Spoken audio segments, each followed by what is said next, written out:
Hello friends, good afternoon. Welcome back to my channel once again after a long time. Friends, जैसा कि आप सबको पता होगा कि कल यानी 17 नवंबर 2025 को Bihar state cooperative bank mains का एग्ज़ाम शेड्यूल्ड है, जिसका टाइमिंग 3:30 बजे रखा गया है। तो 3:30 एग्ज़ाम है और ये एग्ज़ाम स्टार्ट होगा 4:30 से 6:30 तक ये एग्ज़ाम चलेगा। यानी 4:30 बजे आपका एग्ज़ाम स्टार्ट होगा, 6:30 बजे आपका एग्ज़ाम ख़त्म होगा। एग्ज़ामिनेशन होने के बाद 1 घंटा आपको बायोमेट्रिक, आइरिस वगैरह जो भी उनका प्रोसेस है वेरिफिकेशन का, वो भी चलेगा, क्योंकि मेंस एग्ज़ाम में पहले और बाद में दोनों में बायोमेट्रिक वेरिफिकेशन होते हैं। ठीक है, तो आई होप कि आप लोग का तैयारी, देखिए तैयारी तो आप जब आपका जॉब लग जाएगा उस टाइम भी आपका तैयारी परफेक्ट नहीं माना जाएगा, लेकिन एग्ज़ाम निकालने के लिए आई होप आप लोग का प्रिपरेशन कंप्लीट हो गया होगा। और यदि नहीं भी हुआ है तो अब कुछ किया नहीं जा सकता है। ठीक है, अब बस क्या करना है, अपने आप को काम रखना है, कंपोज रखना है, रिलैक्स रखना है और पॉजिटिव सोचना है। ठीक है, एग्ज़ाम निकले नहीं निकले ये तो बाद की बात है, पहले आपको एग्ज़ामिनेशन हॉल तक सही सलामत जाना है, अपने साथ कॉन्फिडेंस को लेके जाना है और अच्छे से वहाँ करके आना है। क्वेश्चन जैसा भी हो करके आना है अच्छे से, उसी के बारे में डिस्कस करने जा रहा हूँ। देखिए एक बार मैं रिकॉल कर देता हूँ क्या पैटर्न का, कि क्या क्वेश्चन पैटर्न रहेगा, कितना क्वेश्चन रहेगा, क्या टाइमिंग रहेगी, उसके बारे में देखिए। रीजनिंग 40 क्वेश्चन 40 मार्क्स के होंगे। टाइमिंग इसके लिए 30 मिनट अलाउड किया गया है और एग्ज़ामिनेशन का मीडियम जो होगा ये इंग्लिश और हिंदी दोनों में रहेगा। इस चीज़ को आप लोग ध्यान रखिएगा। ठीक है, और लेवल कैसा रहेगा ये तो एग्ज़ाम हॉल में पता चलेगा, लेकिन टाइमिंग को देखते हुए लेवल का अंदाज़ा लगाया जा सकता है। देखिए 40 क्वेश्चन है और इसके लिए आपको दिया जा रहा है 30 मिनट, यानी एग्ज़ामिनर के व्यू से आप आधा घंटा में 40 क्वेश्चन कर लेंगे।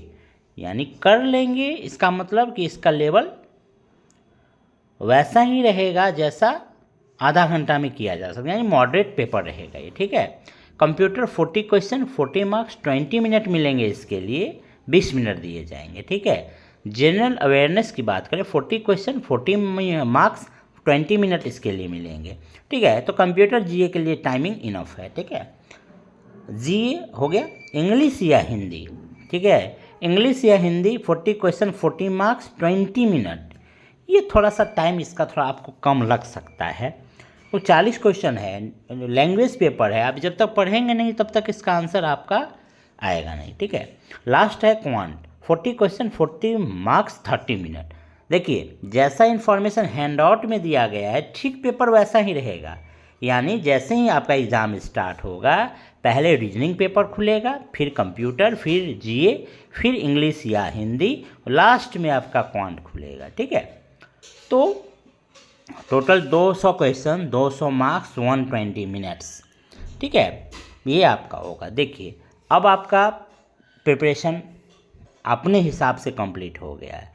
ठीक है, एग्ज़ाम में टाइम मैनेज करना सबसे बड़ी चीज़ है।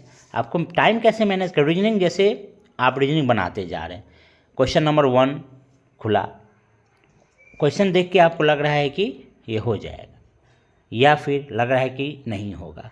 ठीक है, यदि आपको लग रहा है कि भाई ये क्वेश्चन हमसे नहीं बनेगा तो बिना टाइम वेस्ट किए उस क्वेश्चन को आप स्किप कर सकते हैं, क्योंकि कितने क्वेश्चन हैं 40 क्वेश्चन है। आप यदि 1 से 5 क्वेश्चन अटके रहेंगे तो फिर आपका 35 क्वेश्चन बर्बाद हो जाएगा।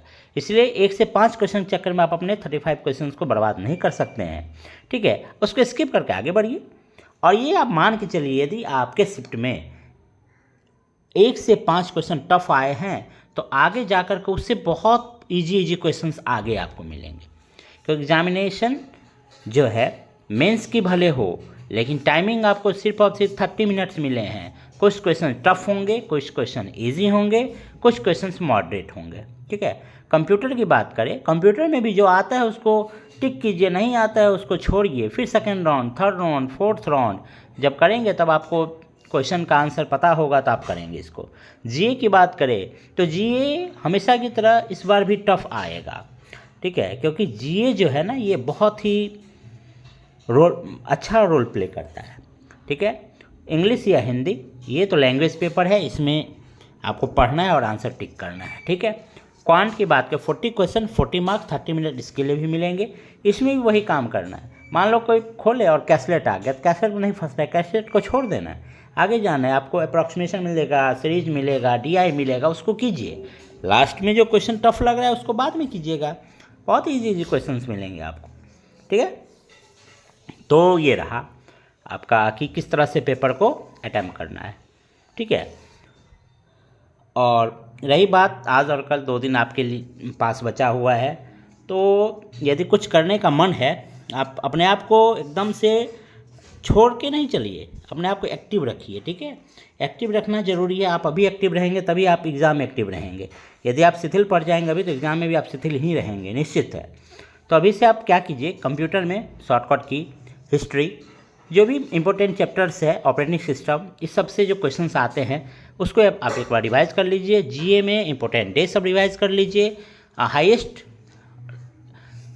जो होता है हाईएस्ट, जैसे पिछला साल आ गया था हाईएस्ट पीक ऑफ इंडिया, तो ये कौन है, कंचनजंगा। ठीक है, जैसे कि स्कीम का फुल फॉर्म इसमें आता है, लास्ट टाइम आया था डीबीटी का फुल फॉर्म। डीबीटी में बी का मतलब क्या होता है, तो बी का मतलब बेनिफिट होता है। ठीक है, उसके बाद इंपॉर्टेंट कोड से क्वेश्चंस आते हैं, जैसे लास्ट टाइम आया था कि प्राण में कितने डिजिट नंबर होते हैं। ठीक है, तो इस तरह के क्वेश्चंस आपको देखने को मिलेगा। ठीक है, बाकी मैं भी इस एग्ज़ाम को देने जा रहा हूँ, मेरा भी प्रीलिम्स क्लियर हुआ था। मेरे चैनल पे आप लोग मेरे मार्क्स भी देख सकते हैं।